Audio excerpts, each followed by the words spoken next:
Very good morning दोस्तों। हम लोग 2 वीडियो देख चुके हैं।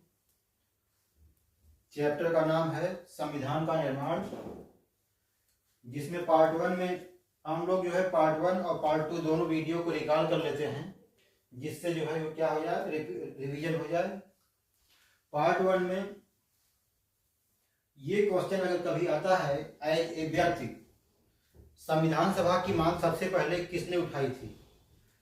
प्रसिद्ध वामपंथी नेता एम.एन. राय ने सबसे पहले संविधान सभा के निर्माण के लिए अंग्रेजों के समक्ष अपनी मांग रखी थी, किंतु एक संस्था के रूप में। ये कब रखी थी? 1934 में।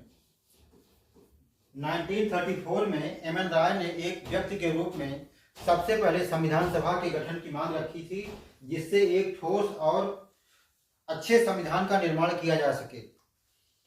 और एक संस्था के रूप में 1935 में भारतीय राष्ट्रीय कांग्रेस ने एक संस्था के रूप में सबसे पहले संविधान सभा के निर्माण की मांग रखी थी।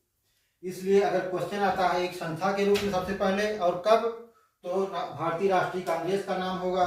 और अगर एक व्यक्ति के रूप में सबसे पहले संविधान सभा के निर्माण की मांग किसने उठाई, तो वो होंगे एम.एन. राय 1934 में। जवाहरलाल नेहरू ने 1938 में एक संविधान सभा की मांग अंग्रेजों के समक्ष रखी थी, तथा उसके सदस्यों का चुनाव वयस्क मताधिकार के आधार पर होना चाहिए था। यह जवाहरलाल नेहरू ने 1938 में ये मांग अंग्रेजों के समक्ष रखी थी। फिर इसके बाद इन तमाम मांगों से प्रभावित होकर अंग्रेजी सत्ता को लगा कि अगर भारतीय जनता में नेताओं के माध्यम से यह आक्रोश फैल गया, उसके पहले ही 1940 में ब्रिटिश सत्ता ने इन सभी मांगों को स्वीकार कर लिया और एक प्रस्ताव के माध्यम से संविधान सभा के गठन की मांग को स्वीकार कर लिया। और इसी प्रस्ताव को कहते हैं अगस्त प्रस्ताव।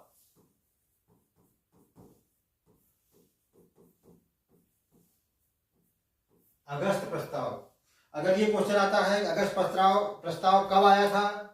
1940 में आया था। अगस्त प्रस्ताव का जो है थीम क्या है?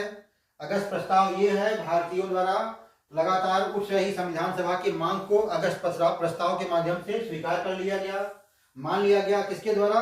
ब्रिटिश सत्ता के द्वारा मान लिया गया। इसके बाद 1942 में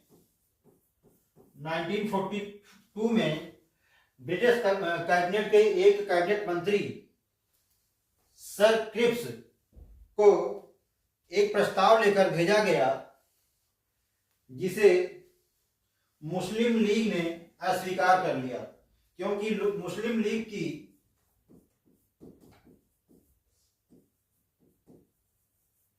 मांग थी कि 2 संविधान सभा का, भारत के लिए अलग संविधान सभा और पाकिस्तान के लिए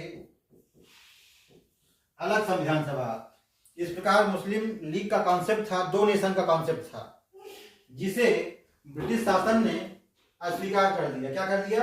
अस्वीकार कर दिया। इस प्रकार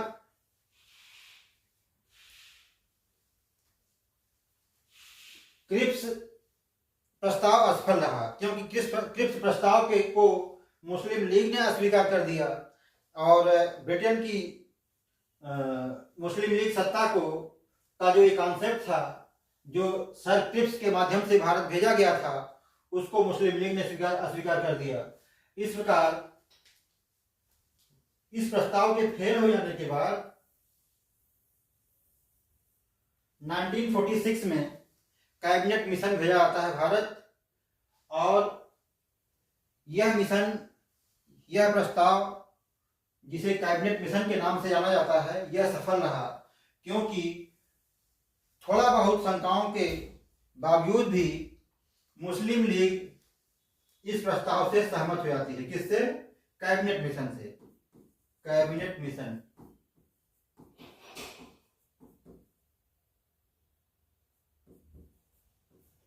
कैबिनेट मिशन से मुस्लिम लीग सहमत हो जाती है और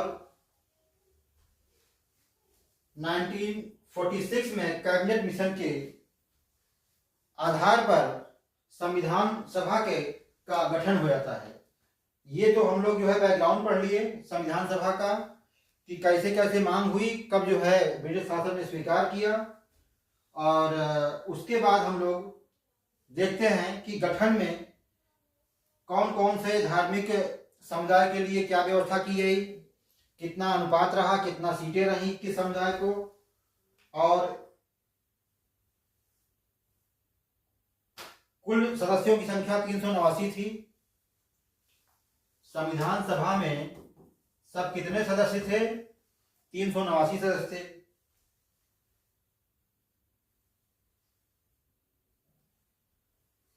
ब्रिटिश भारत के लिए कितने सदस्य थे 389 में? और देसी रियासतों के लिए कितने सदस्य थे? ब्रिटिश भारत के लिए 296 से 389 में से 296 ब्रिटिश शासन के लिए थे और 93 सदस्य जो थे देसी रियासत के लिए थे। इस 296 में 292 थे ऐसे 11 प्रांत जहां पे गवर्नर नियुक्त थे, जिनका प्रशासन गवर्नर के माध्यम से किया जाता था। ऐसे 11 प्रांत थे, उनके लिए सीटें आवंटित की गई 292 तथा 4 प्रांत ऐसे थे जहां पे आयुक्त की नियुक्ति हुई थी, कमिश्नर की नियुक्ति हुई थी। हर एक कमिश्नरी से एक एक सीट जो है आवंटित की गई। इस प्रकार से 4 सीटें कमिश्नरियों के लिए और 292 सीटें 11 उन प्रांतों के लिए जहां पर शासन राज्यपाल देखते थे। और जनसंख्या की बात है कि कितनी जनसंख्या पे एक सदस्य संविधान सभा का होता था, तो अमूमन प्रत्येक 10 लाख पे एक संविधान सभा का सदस्य रखा गया था। इसको भी आप लोग जो है जानते रहिए। तथा प्रत्येक समुदाय का जनसंख्या के अनुपात में उनके सीटों का आवंटन किया गया था। और जो चुनाव होते थे, 2 थे कॉन्सेप्ट। एक तो मनोनीत किए जाते थे संविधान सभा में भारतीय रियासतों के, तथा दूसरे का चुनाव होता था। जो चुनाव होता था एकल संक्रमणीय समानुपातिक प्रतिनिधित्व के माध्यम से चुनाव होता था। किसका? संविधान सभा के सदस्यों का। और रियासत के मामले में ये थोड़ा अलग था। रियासत के जो चीफ होते थे, जो प्रमुख होते थे, जिसको रियासतदार बोलते हैं, वो डायरेक्ट अपने प्रतिनिधि को मनोनीत कर देते थे, नॉमिनेट कर देते थे। इसका नॉमिनेशन के माध्यम से भी हुआ और चुनाव के माध्यम से भी हुआ। चुनाव कब हुआ था? जुलाई अगस्त महीने 1946 में। 1946 में संविधान सभा के लिए चुनाव हुआ था जुलाई अगस्त के महीने में। अब हम लोग देख लेते हैं कि कितनी कितनी सीटें किसको किसको मिली। 208 सीटें जो थी भारतीय राष्ट्रीय कांग्रेस के खाते में आई। भारतीय राष्ट्रीय कांग्रेस जो है, भारतीय चुनाव के बाद भारतीय राष्ट्रीय कांग्रेस 208 सीट पाई और मुस्लिम लीग कितनी सीटें पाई? 73 सीटें पाई। और जो स्वतंत्र रूप से चुन के आए स्वतंत्र, उनकी संख्या 15 थी। ये था जो है पार्टी के अनुसार रेशियो। इस प्रकार पार्ट 1 पार्ट 2 दोनों वीडियो को हम लोग रिकॉल कर लिए। अब हम लोग अगले वीडियो में मिलेंगे आगे के। Thank you.